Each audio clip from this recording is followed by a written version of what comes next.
طيب، بسم الله الرحمن الرحيم. السلام عليكم يا شباب. أنا عندي رسالة صغيرة حابة أوصلها لكل الناس، يا ريت تصل لكل الناس. يا إخواننا، الناس ما تسقط في الفخ بتاع الصراع المصري القطري. ده صراع ما لنا نحن فيه طرف نهائي. قصة بتاعت الإهرامات عندنا وعندهم دي يا إخواننا ما حاجة مهمة. يا إخواننا نحن عندنا هدف مهم، هدف إسقاط النظام يا إخواننا.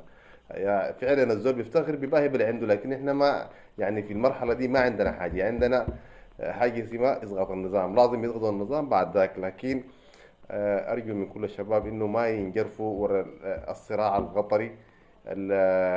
المصري ده صراع طويل ومعقد، ونحن ما لينا فيه دخل، فدارين يدخلونا في ضمن الصراع ده كجزء من الانصرافية عن الإنقاذ. احنا ما حننصرف عن الإنقاذ يا إخوان، يبقى هدفك واضح يا إخوان. نحن ما زلنا نحن عبيد للإنقاذ، ما لم نتحرر من الإنقاذ ما في داعي نتكلم. ما عندنا أي حاجة يا إخواننا نتكلم فيها غير إسقاط الحكومة.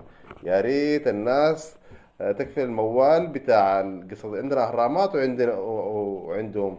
بخلي الاعلام المصري يقول زي ما دار يقول، لكن ما شغلتنا يا اخواننا.